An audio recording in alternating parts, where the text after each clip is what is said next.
Hi, my name's Kim.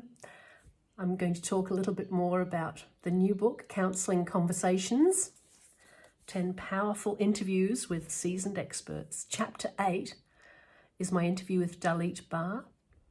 It's called Releasing Hidden Creativity as an Aid to Therapy. So Dalit is an art therapist. That always has interested me because although I'm quite creative in my interventions and how I work with clients on the Zoom whiteboard and in session with adults and children and families, art itself is something I've never quite found my way into.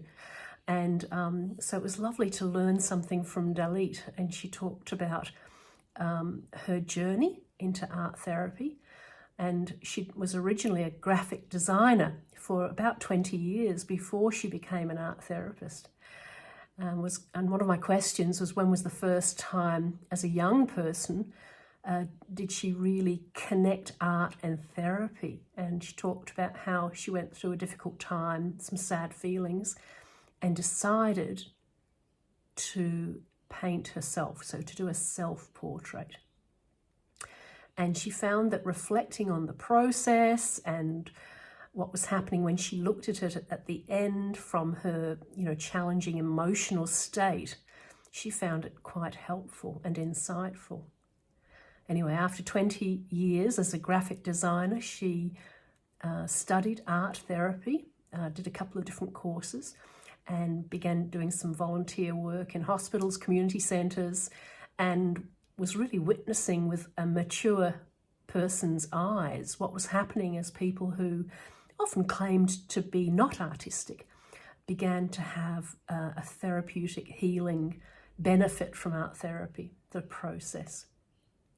And ever curious, I said, well, what is it about that helps?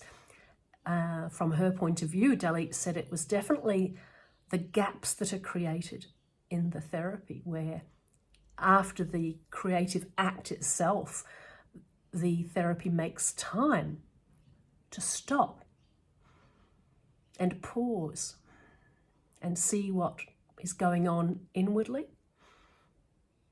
as a response to what happened in the process and what is the finished product.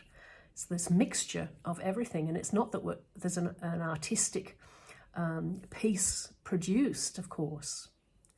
And she says how a lot of people say, I was never good at art at school, I'm not sure if this will work.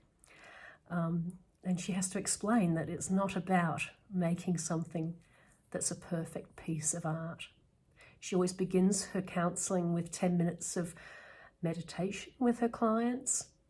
And she says this is really to help them get in touch with themselves and before they begin the art making.